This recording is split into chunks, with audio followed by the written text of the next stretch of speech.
Hi everyone, I'm Sugandha and you're watching Ready to Upskill and I hope so you all are well and welcome back to this channel.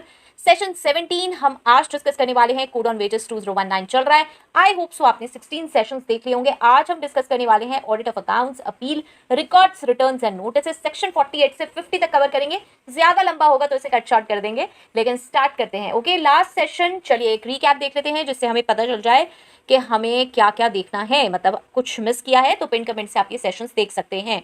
तो चलिए session 1 to 4 में हमने देखा chapter 1 preliminary, section 1 से लेके 4 तक हमने discuss कर लिया। उसके बाद सेशन 5 में हमने chapter 2 minimum wages, section 5 to 14 देखा और ये भी हमने पूरा क्लियर कर लिया मिनिमम वेजेस एक्ट यहाँ पर। उसके बाद session 6 to 7 chapter 3 payment of wages, section 15 से 25 तक हमने चेक किया।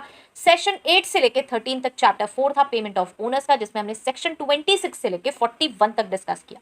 उसके बाद नेक्स्ट आ गया हमारा चैप्टर 5 जो कि एडवाइजरी बोर्ड से रिलेटेड था और इसमें एक सेक्शन था सेक्शन 42 जिसको हमने एग्जाम्पल्स के साथ चेक कर लिया।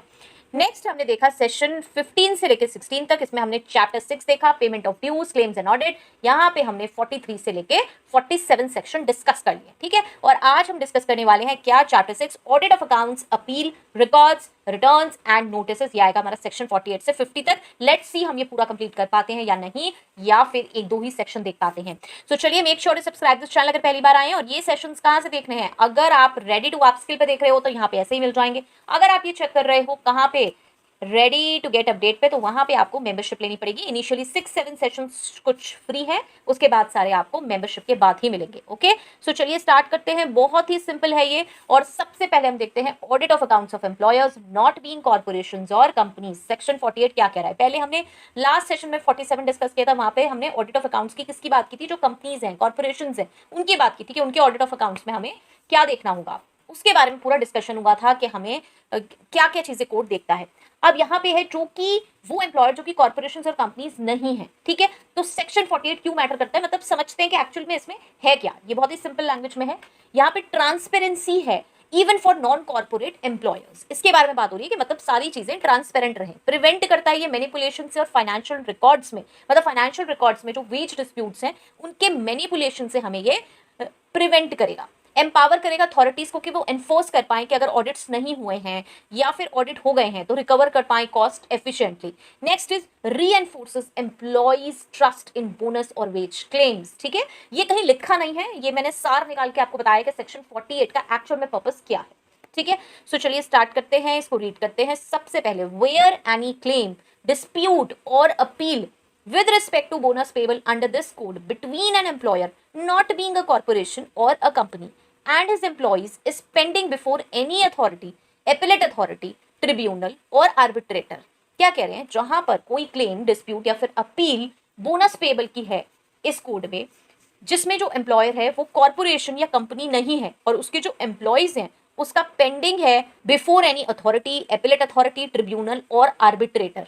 ठीक है, पेंडिंग है एज द केस में भी, जो कि रेफर्ड है सबसेक्शन 1 एंड सेक्शन 47 में। ठीक है, ये एक्चुअल में एक बेस हमने तैयार करा कि भाई कोई क्लेम है, डिस्प्यूट है, अपील है, कोई कंपनी नहीं है, वो कोई कॉर्पोरेशन नहीं है, ऐसा कोई एम्प्लॉयर है जो कि कंपनी नहीं है, कॉर्पोरेशन नहीं है और उनका कोई डिस्प्यूट आया है बोनस का। ठीक है, कोई क्लेम है, अपील है, डिस्प्यूट है बोनस की, तो उस केस में क्या होगा। ठीक है, and the accounts, first up subsection देखते हैं, and the accounts of such employer audited by any auditor duly qualified to act as auditor of companies। मतलब वही है कि जो अकाउंट्स प्रेजेंट हुए हैं वो ऑडिटेड होते हैं किससे, जो कि ड्यूली क्वालिफाइड है ऑडिटर बनने के लिए अंडर द प्रोविजंस ऑफ वही 1 सेक्शन 141 ड्यूली क्वालिफाइड है to act as auditor of companies under the provisions कौन से, सेक्शन 141 ऑफ कंपनीज एक्ट 2013 के, और वो प्रोड्यूस हुए हैं बिफोर किसी भी अथॉरिटी के, एपिलेट अथॉरिटी के, ट्रिब्यूनल के, आर्बिट्रेटर के। देन जो हमने प्रोविजंस ऑफ सेक्शन 47 में देखा था वो ही यहाँ पर अप्लाई हो जाएगा, apply to the accounts so audited. देखिए सेक्शन 47 में हमने हर जगह ये देखा था, क्या देखा था हमने वहां, ये देखा था, प्लीज वो सेक्शन जरूर देख लें, वो सेशन जाके पीछे जरूर देख लें, लास्ट सेशन ही है वो सेशन 16। उसमें हमने साफ साफ देखा था कि ये कहा गया था कि अगर प्रॉपर्ली ऑडिट हुआ है तो जो स्टेटमेंट्स प्रेजेंट हुए बैलेंस शीट, P&L, उन्हें करेक्ट समझा जाएगा और कोर्ट बिना बात के ना उन्हें क्वेश्चन नहीं करेगी। लेकिन अगर कहीं पर भी ऐसी प्रॉब्लम आती है कि लगता है कि भाई ये सही नहीं है, इनमें कोई प्रॉब्लम है, तो किसी भी एक आइटम के लिए या किसी भी बैलेंस शीट के किसी भी चीज के लिए, प्रॉफिट एंड लॉस के लिए, जो भी उसमें मेंशन है चीजें, वहां के लिए ऑडिट या एक्सप्लेनेशन मांगा जा सकता है। ठीक है, मींस एक्सप्लेनेशन मांगा जा सकता है बेसिकली कोर्ट। मांग सकती है कि भाई आप एक्सप्लेनेशन दो कि ये कैसे एंट्रीज आ रही है, ठीक है, अगर कहीं पे गड़बड़ लगती है बैलेंस शीट में, पीएनएल में जो फाइनेंशियल स्टेटमेंट सबमिट हुए हैं, तो वही चीज यहाँ पर भी अप्लाई हो जाएगी। सिंपल हमने ये ले लिया कि चाहे वो कंपनी है या नहीं है, वही चीजें अप्लाई हो जाएंगी जो वहां पे सेक्शन 47 में लिखी हुई है। यही हमने देखिए सिंपल टर्म्स में यहाँ पे डिस्कस किया है। इफ द एम्प्लॉयर, जो कि कंपनी नहीं है या कॉर्पोरेशन नहीं है, वो प्रोड्यूस करती है किसके सामने, अथॉरिटी या फिर ट्रिब्यूनल के सामने, ठीक है, hearing the dispute may presume the statements are accurate. Tribunal और अथॉरिटी ने सुना और उन्होंने प्रिज्यूम कर लेंगे कि भाई एक्यूरेट्स हैं हमारे स्टेटमेंट्स, जैसे कि सेक्शन 47 में लिखा हुआ है, ठीक है। इसमें सिर्फ इतना है। नेक्स्ट चलते हैं सबसेक्शन 2।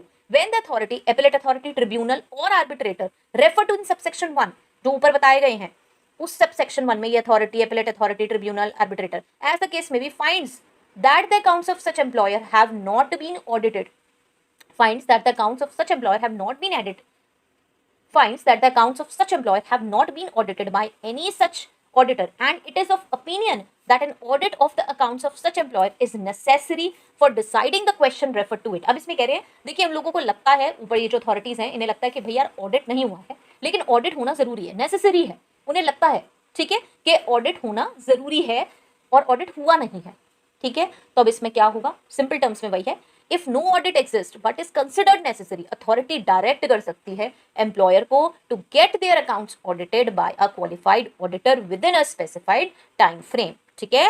यही इसमें मेंशन किया गया है बिल्कुल सिंपली, ठीक है। इसमें देखिए लास्ट में हमने जो पढ़ा था उसमें था, and it is of opinion that an audit of the accounts of such employer is necessary for deciding the question refer to in, ठीक है। तो इसमें यहाँ पे अगर नेसेसरी है तो वो ऑर्डर कर देंगे कि भाई आप ऑडिट कराओ, वो नेसेसरी है, वो जरूरी है, ओके। चलिए ये हो गया हमारा सबसेक्शन 2। अब चलते हैं सबसेक्शन 3 पे। Where an employer fails to get the accounts audited under subsection 2, the authority, appellate authority, tribunal और आर्बिट्रेटर, देखिए यहीं से ही पढ़ना शुरू कर दिया करिए। Where an employer fails to get the accounts, अगर एम्प्लॉयर फेल कर देता है ऑडिट करने में अकाउंट, जो कि अंडर सबसेक्शन 2 में डिस्कस किया गया है कि भाई आपको कराने हैं, तो जो अथॉरिटी है, एपेलेट अथॉरिटी है, ट्रिब्यूनल है, आर्बिट्रेटर है, जो सबसेक्शन 1 में डिस्कस हुए हैं, as the case may be, may without prejudice to the provisions of section 54 get the accounts audited by such auditor और auditors as it thinks fit. Simple है भाई, सेक्शन 54 में कुछ भी लिखा हुआ हो, विदाउट इसमें है विदाउट प्रीजुडिस, ठीक है, उसमें चाहे कुछ भी लिखा हो, आगे आएगा वो सेक्शन।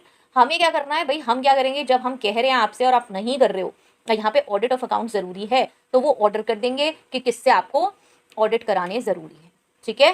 सिंपल ये है इसमें, और this is very logical also. अगर आप लॉ को ध्यान से पढ़ेंगे ना तो यू विल फाइंड कि यार बड़े लॉजिकल सॉल्यूशंस दिए हुए हैं, और इसमें अगर लॉजिकली सोचा जाए तो इस तरीके की ही चीज़ें एडवाइस भी की जाएंगी। ऐसा नहीं है कि कुछ अलग एडवाइस किया जाएगा, वही चीज़ें एडवाइस की जाएंगी जो बताई गई हैं, और यही है कि if the employer fails to comply the authority can have the accounts audited by its chosen auditor, ठीक है। सिंपल वर्ड्स में हम इसे ऐसे समझ सकते हैं। नेक्स्ट चलते हैं subsection 4। When the accounts are audited under subsection 2 और सबसेक्शन 3, या तो 2 में हुए हैं या 3 में हुए हैं, the provisions of section 47 shall so far as may be apply to the accounts so audited. अब क्या कह रहे हैं, सिंपल है, देखो यहाँ पे क्या है, अगर ऑडिट हो गया इधर बाय द एम्प्लॉयर या फिर अथॉरिटी, सेक्शन 47 अप्लाई हो जाएगा। अकाउंट्स आर प्रिज्यूम्ड कि वो एक्यूरेट है अनलेस अथॉरिटी फाइंड्स अदरवाइज, ठीक है। अगर अथॉरिटी कुछ और फाइंड करती है तो एक अलग बात है, अदरवाइज जैसे ही वो अकाउंट्स ऑडिट हो जाएंगे, सेकंड में हमने स्पेशली ऑर्डर दिया था, थर्ड में हमने खुद से करवाया था, तो उसे सेक्शन 47 के अकॉर्डिंग हम ट्रीट कर लेंगे कि भाई वो ट्रू है, ठीक है। नेक्स्ट आता है subsection 5, the expenses of and incidental to any audit under subsection 3 including the remuneration of the auditor और auditors shall be determined by the authority, appellate authority, tribunal और arbitrator refer to in subsection 1। अब देखिए एक नई बात कहाँ से आ गई है, आप सोचोगे यार ये कौन से रेम्यूनरेशन ऑडिटर का कहाँ से आ गया, तो आप ध्यान करो, सबसेक्शन 3 में क्या हो रहा था कि ये जो ऑडिटर थे, ये जो अथॉरिटी थी, एपेलेट अथॉरिटी थी, ट्रिब्यूनल थी, ये खुद से ऑडिट करवा रहे थे, ठीक है ना। तो जब खुद से ऑडिट करवाओगे तो यार पेमेंट तो करना पड़ेगा ऑडिटर को, तो उसी पेमेंट की डिसाइड होने की बात हो रही है कि the expenses of incidental to, जो एक्सपेंसेस हैं एंड इंसिडेंटल हैं जो उसके वजह से अराइज हुए हैं, सबसेक्शन 3 में जो हमने ऑडिट कराया है, खुद से कराया है, अथॉरिटी ने, एपेलेट अथॉरिटी ने, ट्रिब्यूनल ने, जिसने भी कराया है, तो वो कैसे करेगी, वो डिटरमिन होंगे कैसे, as the case may be, and paid by the employer, and in default of such payment shall be recoverable by the authority referred to in subsection 3 of section 45 from the employer in the manner provided in that subsection। Simple है भाई, हमने audit करा दिया लेकिन वो obviously पैसा employer से ही लिया जाएगा और उसका पेमेंट भी प्रॉपरली कैलकुलेट हो जाएगा। यही सिंपल है कि एम्प्लॉयर बेयर करेगा इस कॉस्ट को, और अगर वो नहीं पे करते हैं तो 45 में लिखा हुआ था कि उसकी रिकवरी के एक्सपेंसेस के लिए हम कलेक्टर या डिस्ट्रिक्ट मजिस्ट्रेट का एक प्रोसेस बताया गया था, वही सेम फॉलो होगा। देखिए पीछे के सेक्शंस आपको पढ़ने पड़ेंगे, मैं बार बार सेक्शन 45 को यहाँ पे रिपीट नहीं करूंगी, इसलिए मैं सिर्फ इतना ही वर्ड यूज कर रही हूँ। प्लीज पीछे जाकर डिटेल में पढ़ें, क्योंकि यहाँ पे मैं पूरा प्रोसेस नहीं रिपीट कर पाऊंगी और ये लॉ है तो आधा छोड़ना बेकार, इसीलिए मैं रेफरेंस दे रही हूँ पुराने सेक्शंस का, तो पुराना सेक्शन पूरा पढ़ें, ठीक है। सिमिलर जो कि हमारा सेक्शन 45 सबसेक्शन 3 में लिखा हुआ है, उसको ऐसे ही ट्रीट किया जाएगा जैसे वो मनी रिकवरेबल है एज लैंड रेवेन्यू, ठीक है। चलिए तो इस सेक्शन को समझने के लिए ना एक एग्जाम्पल देख लेते हैं। और सिचुएशन है कि एम्प्लॉयज हैं कुछ एबीसी एंड सन्स के, एक पार्टनरशिप फर्म है और यहाँ पे लॉन्च हुआ है बोनस डिस्प्यूट, ठीक है। इशू क्या है, फर्म लैक करती है audited accounts, action tribunal order करता है audit, outcome firm fails to comply, तो नेक्स्ट स्टेप क्या होगा, ट्रिब्यूनल अपॉइंट कर देगा अपना ओन ऑडिटर, और कॉस्ट क्या रहेगी, फर्म है liable for audit cost, recovery if unpaid तो tribunal can proceed with recovering the cost through district authority treating it like unpaid dues, जो कि मेंशन है सेक्शन 45 सबसेक्शन 3 में, ठीक है। तो बस यही है ये, और आई थिंक ये एग्जाम्पल आपको क्लियर हो गया होगा। चलिए सेक्शन 49 पे चलते हैं, ये अपील सेक्शन है।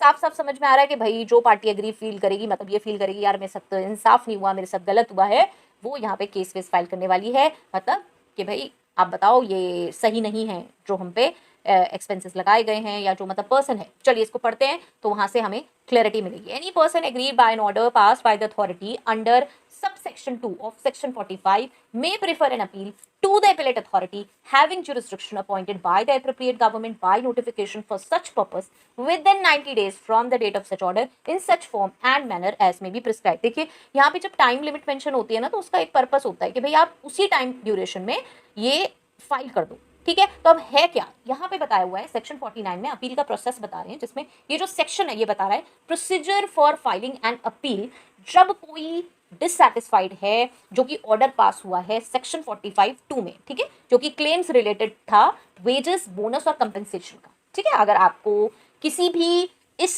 रिलेटेड चीजों से प्रॉब्लम है, वेजेस से, बोनस से, या जो कंपेंसेशन डिसाइड हुआ है उससे, ठीक है। तो यहाँ पे चलिए तो अब इसमें सबसे पहले कहा है आपको राइट दी है अपील करने की। सिंपल वर्ड्स में कोई पर्सन जो कि जैसे एम्प्लॉय है या एम्प्लॉयर है, एग्रीव्ड है by an order passed by the authority under जो हमारा सेक्शन 45 सबसेक्शन 2 है, वो फाइल कर सकते हैं अपील। अब appeal must be made to the appellate authority, appellate authority को आप करोगे जो कि अपॉइंटेड है by the appropriate government, central या फिर स्टेट, और within 90 days from the date of original order. ऐसा नहीं है कि आपको 2 साल बाद याद आया यार देखो ये क्लेम सही नहीं था, जब पेमेंट की बुरी हालत हो रही है, आप क्या पेमेंट नहीं कर पा रहे हो, या फिर 90 डेज के बाद याद आया, ठीक है। ऐसे ही कभी भी उठ के नहीं आएगा या आपने पेमेंट कर दिया फिर आपको याद आ रहा है यार ये गलत था, चलो फाइल करते हैं इसके अगेंस्ट, नहीं, ठीक है। तो ये नहीं होगा। अब इसमें प्रोवाइडेड एक मेंशन कर देते हैं, वो क्यों करते हैं, वो इसलिए कि भाई कोई ऐसी एक्सेप्शनल सिचुएशंस आ गई जिसमें हम 90 डेज से भी आगे कर सकते हैं अलाउ। तो provided that the appellate authority may entertain the appeal after 90 days if it's satisfied that the delay in filing the appeal has occurred due to sufficient cause. ये हर जगह है कि अगर आप डिले से फाइल कर रहे हो तो आप उसको प्रॉपरली बताओगे कि भाई ऐसा क्यों हुआ है। तो अपील जो कि फाइल हुई है आफ्टर 90 डेज तो एपिलेट अथॉरिटी एक्सेप्ट कर सकती है अगर सफिशिएंट कॉज मिलेगा डिले का, जैसे कि कोई इलनेस हो सकती है, लैक ऑफ नोटिस है, या फिर कोई अनअवॉइडेबल सर्कमस्टांसेस हो गए कि 90 डेज में आप कर ही नहीं पा रहे, ठीक है। तो वो देख लिया जाएगा और तब अलाउड होगा, ऐसा नहीं है कि हर केस में अलाउ कर दिया जाएगा। चलिए sub section 2, the appellate authority shall be appointed from the officers of the appropriate government holding the post at least one rank higher than the authority referred under subsection 1 of section 45। Simple है भाई, जो order देगा obviously उसकी higher rank होनी चाहिए। तो appellate authority must be कोई officer होना चाहिए एप्रोप्रिएट गवर्नमेंट का, और at least 1 rank higher than the original authority जिसने ऑर्डर पास किया है अंडर सेक्शन 45, ठीक है। बिल्कुल सिंपल है। नेक्स्ट आते हैं हम सब सेक्शन 3 पे। The appellate authority shall, after hearing the parties in the appeal, dispose of the appeal, and the endeavor shall be made to dispose of the appeal within a period of 3 months। अब इसमें क्या कह रहे हैं, इसमें बता रहे हैं टाइम लिमिट डिस्पोजल की। ये जो एपिलेट अथॉरिटी है ये हेयर करेगी बोथ पार्टीज को, एम्प्लॉयर को भी, एम्प्लॉय को भी, और एम्प्लॉय में वो ट्रेड यूनियन भी हो सकते हैं, और एंडेवर करेगी to dispose of the appeal within 3 months, ठीक है, इससे क्या होता है भाई, ये जो प्रोसेस है ना इससे फास्ट हो जाता है और अवॉइड होते हैं प्रोलॉन्ग डिस्प्यूट्स। मतलब ऐसा नहीं है कि कितने ही समय तक डिस्प्यूट्स चलते रहेंगे, एक टाइम बाउंडेशन देने से ये चीजें within time limit solve हो जाती हैं। ठीक है, इसमें ये है। Next is fourth, the outstanding dues under the orders of the appellate authority shall be recovered by the authority referred to in section 45 by issuing the certificate of recovery in the manner specified in the subsection 3 of that section। क्या कह रहे हैं यहाँ पे, बता रहे हैं recovery of dues के बारे में। यहाँ पे जो appellate अथॉरिटी है वो अपहोल्ड करती है employ claim and order payment. ठीक है, if the appellate authority upholds the employee's claim और order payment, तो ये जो अथॉरिटी है अंडर सेक्शन 45 ये इशू करेगी सर्टिफिकेट ऑफ रिकवरी, और जो कलेक्टर और डिस्ट्रिक्ट मजिस्ट्रेट हैं वो रिकवर करेंगे अमाउंट वही same arrears of land revenue की तरह, और इंश्योर करेंगे कि वो पेमेंट हो पाए टू द कंसर्न्ड एम्प्लॉय। ठीक है, तो ये सिंपल है, पहले भी ये कई बार डिस्कस हो चुका है सर्टिफिकेट ऑफ रिकवरी इशू करने वाला मैटर, ये सेम वही है जो पहले भी हम डिस्कस कर चुके हैं प्रीवियस सेक्शंस में। चलिए तो एक छोटा सा एग्जांपल लेते हैं इसको समझने के लिए। तो एक केस है वेज डिस्प्यूट अपील का। सिचुएशन क्या है, कोई एम्प्लॉय है ए, वो फाइल करते हैं क्लेम अंडर सेक्शन 45 स्टेटिंग के जो उनके एम्प्लॉयर है उन्होंने अंडर पेड करे हैं वेजेस, और अथॉरिटी ऑर्डर करती है कि एम्प्लॉयर पे करेंगे 50,000 एज अनपेड वेजेस प्लस जो कंपनसेशन है। अब एम्प्लॉयर का क्या स्टैंड है, एम्प्लॉयर डिसएग्री करता है with the order and files an appeal under section 49। अब प्रोसेस क्या रहेगा, एम्प्लॉयर फाइल करेगा appeal within 90 days to the appellate authority. 90 days में आपको करना है। Appellate authority is an officer 1 rank higher than the initial authority. ठीक है, जो हमें ऊपर बताया गया है सब सेक्शन में। After hearing both sides appellate authority upholds the order. ठीक है, और आउटकम क्या आ जाएगा, authority under section 45 issues a certificate of recovery. ठीक है, और डिस्ट्रिक्ट मजिस्ट्रेट रिकवर करेंगे ड्यूज एंड इंश्योर करेंगे कि रमेश को रिसीव हो जाए 50,000 plus compensation.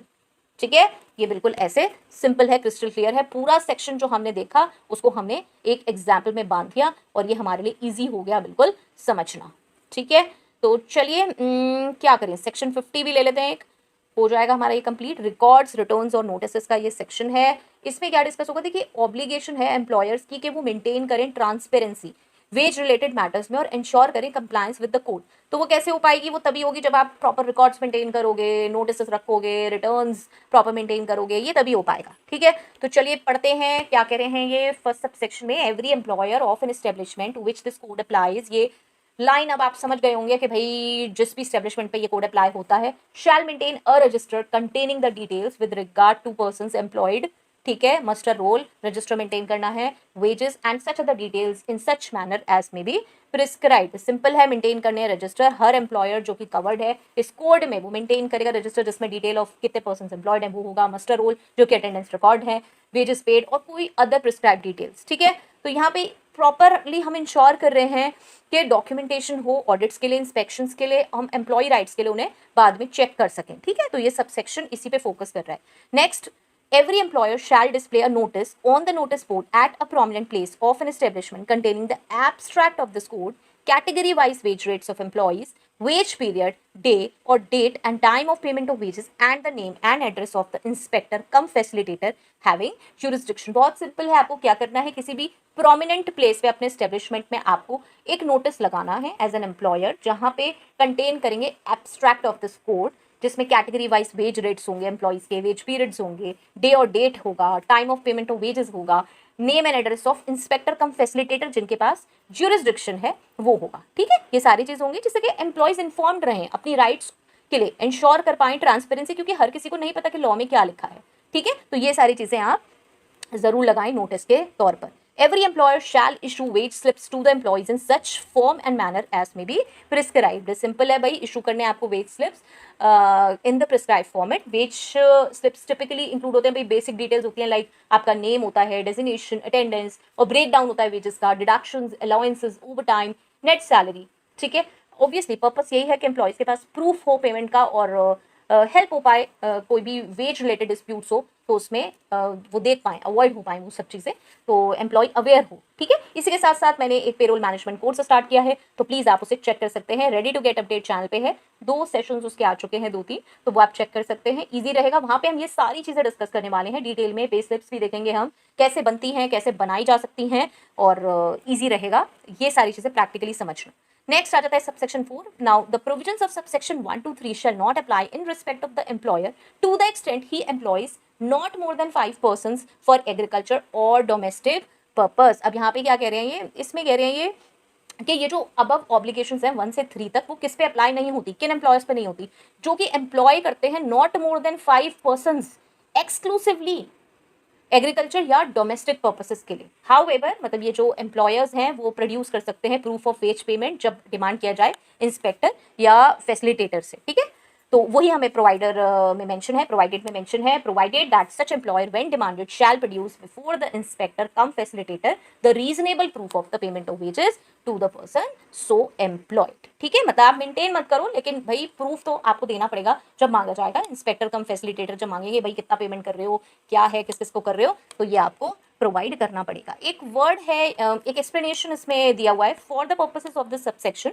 The expression domestic purpose means the purpose exclusively relating to the home or family affairs of the employer and does not include any affair relating to any establishment, industry, trade, business, manufacture or occupation. ये जो domestic purpose word use हुआ है, इसमें जो activities आती हैं वो exclusively related होंगी टू द होम और family affairs of the employer, और इसमें इट डज नॉट इंक्लूड कोई भी establishment, industry, trade, business, manufacture और या फिर कोई भी ऑक्यूपेशन. ठीक है, तो चलिए जल्दी से एग्जाम्पल देखते हैं, कुछ केस देख लेते हैं. एक केस है हमारा, चलिए कॉर्पोरेट ऑफिस का, एक प्राइवेट आईटी कंपनी है जो एम्प्लॉय करती है 50 वर्कर्स. ठीक है, तो एम्प्लॉयर्स की ऑब्लिगेशन क्या है, मेंटेन करना रजिस्टर ऑफ एम्प्लॉयज, वेजेस और अटेंडेंस, डिस्प्ले करना notice showing wage structures, payment dates और इंस्पेक्टर डिटेल्स.